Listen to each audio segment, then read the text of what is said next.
7ਵੀਂ ਸ਼੍ਰੇਣੀ ਵਿੱਚ ਪੜ੍ਹ ਰਹੇ ਵਿਦਿਆਰਥੀਆਂ ਨੂੰ ਇੱਕ ਵਾਰੀ ਫਿਰ ਤੋਂ ਜੀ ਆਇਆਂ ਨੂੰ ਆਖਦੇ ਹਾਂ। ਵਿਦਿਆਰਥੀਓ, ਨਵੀਂ ਉਡਾਨ ਪੰਜਾਬੀ ਪਾਠ ਪੁਸਤਕ 7 ਦਾ ਪਾਠ ਨੰਬਰ 6 ਪੜ੍ਹਨ ਜਾ ਰਹੇ ਹਾਂ। ਹਾਦਸੇ, ਜੋ ਕਿ ਪੰਨਾ ਨੰਬਰ 39 ਤੇ। ਸੋ ਖੋਲ੍ਹੋ ਪੁਸਤਕਾਂ ਤੇ ਸ਼ੁਰੂ ਕਰਦੇ ਹਾਂ ਅੱਜ ਦਾ ਪਾਠ। ਹਾਦਸੇ ਸ਼ਬਦ ਤੁਸੀਂ ਅੱਗੇ ਵੀ ਸੁਣਿਆ ਹੋਵੇਗਾ। ਹਾਦਸਾ ਆਖਦੇ ਨੇ ਕਿਸੇ ਮਾੜੀ ਘਟਨਾ ਨੂੰ, ਕੋਈ ਦੁਰਘਟਨਾ ਹੋਈ ਹੋਵੇ, ਕੋਈ ਐਕਸੀਡੈਂਟ ਹੋਇਆ ਹੋਵੇ, ਉਸ ਨੂੰ ਅਸੀਂ ਹਾਦਸੇ ਦਾ ਸ਼ਬਦ ਦੇ ਦਿੰਦੇ ਹਾਂ, ਨਾਮ ਦੇ ਦਿੰਦੇ ਹਾਂ ਕਿ ਹਾਦਸਾ ਵਾਪਰ ਗਿਆ ਹੈ। ਹਾਦਸਾ ਕੋਈ ਮਾੜੀ ਘਟਨਾ, ਕੋਈ ਦੁਰਘਟਨਾ। ਹੁਣ ਵਾਪਰਦੇ ਕਿਉਂ ਨੇ? ਕਿਉਂਕਿ ਇਹਨਾਂ ਦੇ ਪਿੱਛੇ ਕੋਈ ਨਾ ਕੋਈ ਕਾਰਨ ਵਜ੍ਹਾ ਹੁੰਦੀ ਹੈ। ਬਿਨਾਂ ਕਾਰਨ ਤੋਂ ਕੋਈ ਵੀ ਘਟਨਾ ਨਹੀਂ ਵਾਪਰਦੀ ਤੇ ਸਾਨੂੰ ਪਤਾ ਹੈ। ਕੋਈ ਵੀ ਕਾਰਨ ਰਿਹਾ ਹੋ ਸਕਦਾ ਹੈ ਹਾਦਸਾ ਵਾਪਰਨ ਦੇ ਪਿੱਛੇ। ਸੋ ਕਿਸ ਘਟਨਾ ਨੂੰ ਹਾਦਸਾ ਕਿਹਾ ਜਾਂਦਾ ਹੈ? ਕੋਈ ਜਿਹੜੀ ਮਾੜੀ ਘਟਨਾ ਹੁੰਦੀ ਹੈ, ਦੁਰਘਟਨਾ ਜਿਹੜੀ ਹੈ, ਉਹਨੂੰ ਅਸੀਂ ਹਾਦਸਾ ਕਹਿ ਦਿੰਦੇ ਹਾਂ।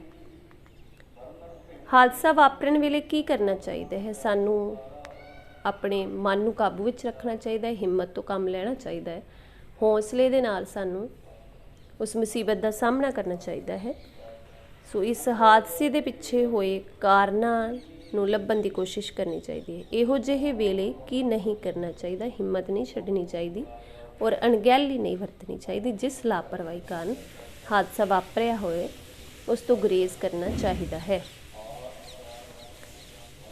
ਪਾਠ ਪੜ੍ਹਨਾ ਸ਼ੁਰੂ ਕਰਦੇ ਹਾਂ। ਹਾਦਸਾ 1। ਰੂਬਿਕਾ ਪੌੜੀਆਂ ਤੋਂ ਉਤਰ ਰਹੀ ਸੀ ਕਿ ਅਚਾਨਕ ਉਸ ਦਾ ਪੈਰ ਤਿਲਕ ਗਿਆ ਤੇ ਉਹ ਧੜਾਮ ਕਰਕੇ ਫਰਸ਼ ਉੱਪਰ ਡਿੱਗ ਪਈ। ਉਹ ਸਿਰਫ 3 ਪੌੜੀਆਂ ਹੀ ਹੇਠਾਂ ਡਿੱਗੀ ਸੀ। ਉਸ ਦੇ ਪੈਰ ਨੂੰ ਮੋਚ ਆ ਗਈ ਸੀ। ਹੁਣ ਉਸ ਨੂੰ ਉੱਠ ਕੇ ਖੜੇ ਹੋਣਾ ਵੀ ਮੁਸ਼ਕਲ ਜਾਪ ਰਿਹਾ ਸੀ। ਉਸ ਦਾ ਰੋਣਾ ਨਿਕਲ ਗਿਆ। ਰੂਬਿਕਾ ਲੜਕੀ ਦੀ ਗੱਲ ਚੱਲੀ ਹੈ, ਜਿਹੜੀ ਕਿ ਪੌੜੀਆਂ ਉਤਰ ਰਹੀ ਸੀ ਤੇ ਅਚਾਨਕ ਉਹਦਾ ਪੈਰ ਤਿਲਕ ਗਿਆ ਏ, ਫਿਸਲ ਗਈ ਏ ਤੇ ਧੜਾਮ ਕਰਕੇ ਇੱਕਦਮ ਫਰਸ਼ ਦੇ ਉੱਪਰ ਡਿੱਗ ਪਈ। ਉਹਨੇ 3 ਹੀ ਪੌੜੀਆਂ ਸੀ ਜਿਹੜੀਆਂ ਹੇਠਾਂ ਡਿੱਗੀ ਸੀ, ਪਰ ਉਹ ਲਾਸਟ ਵਾਲੀਆਂ 3 ਪੌੜੀਆਂ ਵੀ ਜਿਹੜੀਆਂ ਅਖੀਰਲੀਆਂ ਉਹ ਡਿੱਗੀ, ਉਹਨਾਂ ਤੋਂ ਤਿਲਕ ਕੇ ਉਹਦੇ ਪੈਰ ਨੂੰ ਉਹਦੇ ਨਾਲ ਮੋਚ ਆ ਗਈ। ਕਿਉਂਕਿ ਇੱਕਦਮ ਭਾਰ ਪਿਆ ਉਹਦਾ ਡਿੱਗਣ ਦੇ ਨਾਲ, ਪੈਰ ਦੋਹਰਾ ਹੋ ਗਿਆ ਤੇ ਮੋਚ ਆ ਗਈ। ਹੁਣ ਉਹਦੇ ਕੋਲੋਂ ਉੱਠਿਆ ਨਹੀਂ ਸੀ ਜਾ ਰਿਹਾ, ਮੁਸ਼ਕਲ ਜਾਪ ਰਿਹਾ ਸੀ ਉੱਠਣਾ। ਸੋ ਰੋਣਾ ਸ਼ੁਰੂ ਕਰ ਦਿੱਤਾ ਉਸਨੇ। ਰੂਬਿਕਾ ਰੋ ਰਹੀ ਸੀ, ਕਿਸੇ ਦਾ ਵੀ ਧਿਆਨ ਉਸ ਵੱਲ ਨਹੀਂ ਸੀ ਗਿਆ। ਉਸਦੇ ਪੈਰ ਵਿੱਚ ਬਹੁਤ ਪੀੜ ਹੋ ਰਹੀ ਸੀ। 5 ਮਿੰਟ ਪਹਿਲਾਂ ਉਹ ਸਟੇਜ ਉੱਪਰ ਆਪਣੇ ਨਾਚ ਦੀ ਆਈਟਮ ਪੇਸ਼ ਕਰ ਰਹੀ ਸੀ। ਸਕੂਲ ਦਾ ਸਾਲਾਨਾ ਪ੍ਰੋਗਰਾਮ ਉੱਪਰ ਹਾਲ ਵਿੱਚ ਹੋ ਰਿਹਾ ਸੀ ਤੇ ਉਸ ਪ੍ਰੋਗਰਾਮ ਚੋਂ ਨਿਕਲ ਕੇ ਉਹ ਆਪਣੇ ਮੰਮੀ ਪਾਪਾ ਨੂੰ ਦੇਖਣ ਆਈ ਸੀ। ਉਸਨੂੰ ਸਮਝ ਨਹੀਂ ਸੀ ਆ ਰਿਹਾ ਕਿ ਉਹ ਹੁਣ ਕੀ ਕਰੇ। ਰੋ ਰਹੀ ਸੀ ਬਹੁਤ, ਪਰ ਉਹਦੇ ਵੱਲ ਧਿਆਨ ਨਹੀਂ ਕਿਸੇ ਦਾ ਵੀ ਸੀ ਕਿ ਉਹ ਰੋ ਰਹੀ ਹੈ, ਤਕਲੀਫ ਵਿੱਚ ਹੈ, ਦਰਦ ਨਾਲ ਕੁਰਲਾ ਰਹੀ ਹੈ ਉਹ। ਕਿਉਂਕਿ 5 ਮਿੰਟ ਪਹਿਲਾਂ ਹੀ ਉਹਨੇ ਕੋਈ ਸਟੇਜ ਦੇ ਉੱਤੇ ਆਪਣੀ ਪਰਫੋਰਮੈਂਸ ਪੇਸ਼ ਕੀਤੀ ਹੈ, ਕੋਈ ਡਾਂਸ ਪਰਫੋਰਮੈਂਸ ਸੀ ਜਿਹੜੀ ਉਹ ਕਰਕੇ ਆਈ ਹੈ ਤੇ ਨੀਚੇ ਆਈ ਹੈ ਆਪਣੇ ਮੰਮੀ ਪਾਪਾ ਨੂੰ ਲੱਭਣ ਲਈ, ਦੇਖਣ ਲਈ। ਪਰ ਹੁਣ ਉਹਨੂੰ ਪਤਾ ਨਹੀਂ ਲੱਗ ਰਿਹਾ ਕਿ ਉਹ ਕਰੇ ਤੇ ਕਰੇ ਕੀ। ਲੋਕ ਆ ਜਾ ਰਹੇ ਸਨ, ਕੋਈ ਉਸ ਵੱਲ ਧਿਆਨ ਨਹੀਂ ਸੀ ਦੇ ਰਿਹਾ। ਉਹ ਪੌੜੀ ਦੇ ਹੇਠਲੇ ਪੌਡੇ ਉੱਤੇ ਬੈਠੀ ਸੀ। ਉਸਨੇ ਆਪਣੇ ਨਾਚ ਵਾਲੇ ਕੱਪੜੇ ਹੀ ਪਾਏ ਹੋਏ ਸਨ। ਉਸਦੇ ਪੈਰ ਵਿੱਚ ਦਰਦ ਹੋ ਰਹੀ ਸੀ। ਉਸਨੇ ਦੇਖਿਆ ਕਿ ਇਹ ਸਭ ਕੁਝ ਉਸ ਉੱਚੀ ਅੱਡੀ ਵਾਲੀ ਗੁਰਗਾਬੀ ਕਰਕੇ ਵਾਪਰਿਆ ਸੀ। ਇਸ ਅੱਡੀ ਨੇ ਹੀ ਧੋਖਾ ਦਿੱਤਾ, ਉਸਨੇ ਸੋਚਿਆ ਤੇ ਫਿਰ ਅਗਲੇ ਹੀ ਪਲ ਉਸਨੇ ਆਪਣੀ ਜੁੱਤੀ ਉਤਾਰ ਦਿੱਤੀ। ਉਸਨੂੰ ਕੁਝ ਸਾਹ ਜਿਹਾ ਮਿਲਿਆ, ਪਰ ਉਸਨੂੰ ਦਰਦ ਹੋ ਰਿਹਾ ਸੀ। ਹੁਣ ਉੱਥੋਂ ਕਾਫੀ ਲੋਕ ਲੰਘ ਰਹੇ ਸਨ, ਪਰ ਕਿਸੇ ਦਾ ਉਸ ਵੱਲ ਧਿਆਨ ਨਹੀਂ ਸੀ, ਕਿਉਂਕਿ ਉਹ ਸਭ ਤੋਂ ਲਾਸਟ ਵਾਲਾ ਜਿਹੜਾ ਸਟੈਪ ਸੀ ਪੌੜੀ ਦਾ, ਉਹਦੇ ਉੱਤੇ ਬੈਠੀ ਸੀ। ਡਰੈਸ ਵੀ ਉਹੀ ਸੀ, ਦਰਦ ਹੋ ਰਹੀ ਹੈ। ਤੇ ਹੋਇਆ ਕਿਉਂ ਇਹ ਸਾਰਾ ਕੁਝ? ਕਿਉਂਕਿ ਹੀਲ ਵਾਲੀ ਬੈਲੀ ਪਾਈ ਸੀ ਉਹਨੇ, ਉਹਦੇ ਕਰਕੇ ਉਹਦਾ ਪੈਰ ਮੋਚ ਆ ਗਈ। ਪੈਰ ਨੂੰ ਬੈਲੈਂਸ ਨਹੀਂ ਬਣਿਆ, ਪੈਰ ਉੱਥੋਂ ਤਿਲਕ ਗਿਆ, ਖਿਸਕ ਗਿਆ। ਸੋ ਉਹਨੇ ਫਟਾਫਟ ਆਪਣੀ ਜੁੱਤੀ ਉਤਾਰੀ ਤੇ ਸਾਹ ਜਿਹਾ ਮਿਲਿਆ ਉਹਨੂੰ ਦਰਦ ਦਾ। ਰੂਬੀ ਤੂੰ ਇੱਥੇ ਕੀ ਕਰ ਰਹੀ ਹੈ? ਇਹ ਕੁਨਾਲ ਸੀ, ਉਹ 9ਵੀਂ ਜਮਾਤ ਦਾ ਵਿਦਿਆਰਥੀ ਸੀ। ਉਹ ਰੂਬੀ ਨੂੰ ਲੱਭਦਾ ਹੋਇਆ ਇੱਥੇ ਪਹੁੰਚਿਆ ਸੀ। ਹੁਣ ਕੁਨਾਲ ਆ ਗਿਆ, ਉਹਦਾ ਕਲਾਸਮੇਟ। ਉਹਨੇ ਪੁੱਛਿਆ ਵੀ ਇੱਥੇ ਕੀ ਕਰ ਰਹੀ ਹੈ?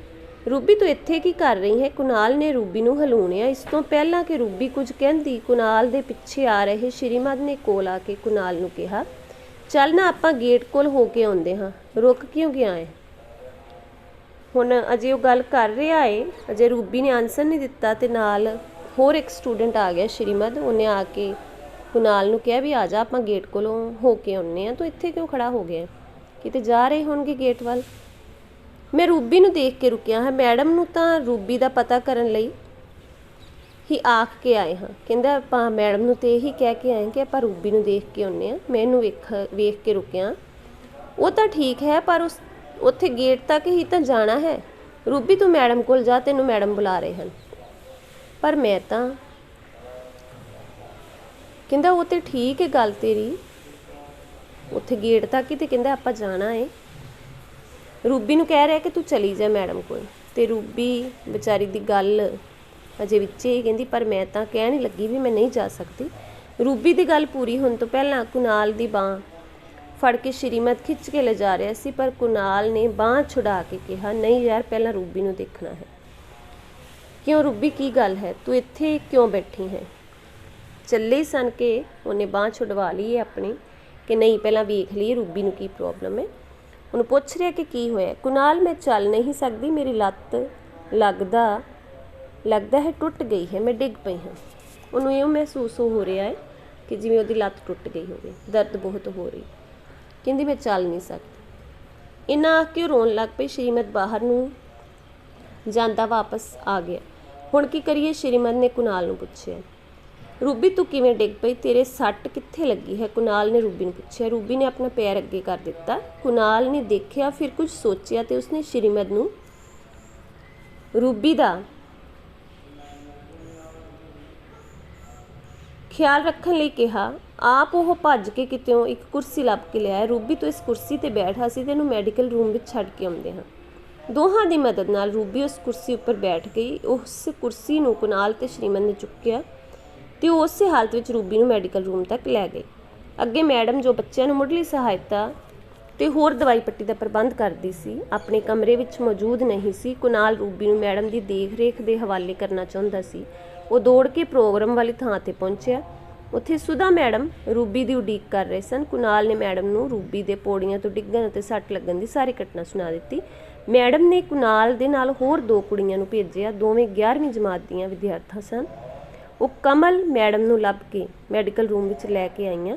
ਕੁਨਾਲ ਨੇ ਸਕੂਲ ਦੇ ਦਫ਼ਤਰ 'ਚੋਂ ਰੂਬੀ ਦੀ ਮੰਮੀ ਨੂੰ ਫੋਨ ਕੀਤਾ। ਜਦੋਂ ਤੱਕ ਰੂਬੀ ਦੀ ਮੰਮੀ ਰੂਬੀ ਨੂੰ ਲੈ ਕੇ ਘਰ ਨਾ ਚਲੇ ਗਏ, ਕੁਨਾਲ ਨੇ ਰੂਬੀ ਦੀ ਹਰ ਚੀਜ਼ ਦਾ ਧਿਆਨ ਰੱਖਿਆ। ਰੂਬੀ ਇਸ ਸਕੂਲ ਵਿੱਚ ਨਵੀਂ ਆਈ ਸੀ। ਹਾਲੇ 3-4 ਮਹੀਨੇ ਪਹਿਲਾਂ ਹੀ ਉਸਨੇ 7ਵੀਂ ਜਮਾਤ ਵਿੱਚ ਦਾਖਲਾ ਲਿਆ ਸੀ। ਕੁਨਾਲ ਦਾ ਧੰਨਵਾਦ ਕਰਦੇ ਹੋਏ ਰੂਬੀ ਦੀ ਮੰਮੀ ਨੇ ਉਸਦੇ ਕੰਮ ਤੇ ਜ਼ਿੰਮੇਵਾਰ ਰਵੱਈਏ ਦੀ ਪ੍ਰਸ਼ੰਸਾ ਕੀਤੀ। ਸੋ ਇਹ ਹਾਦਸਾ ਪਹਿਲਾ ਹੈ ਜਿਹੜਾ ਵਾਪਰਿਆ ਹੈ ਪੌੜੀਆਂ ਤੋਂ ਡਿੱਗਣ ਕਾਰਨ।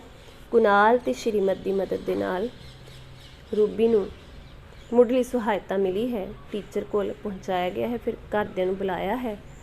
ਸੋ ਇਹ ਆਪਾਂ ਇਸ ਪਾਠ ਦੇ ਵਿੱਚ 3 ਹਾਦਸਿਆਂ ਦੀ ਗੱਲ ਕਰਾਂਗੇ। ਅੱਜ ਆਪਾਂ ਇਹ ਪਹਿਲਾ ਹਾਦਸਾ ਪੜ੍ਹਿਆ ਹੈ, ਕੱਲ੍ਹ ਨੂੰ ਅਸੀਂ ਦੂਸਰਿਆਂ ਨੂੰ ਪੜ੍ਹਾਂਗੇ। ਅੱਜ ਲਈ ਇੰਨਾ ਹੀ, ਧੰਨਵਾਦ।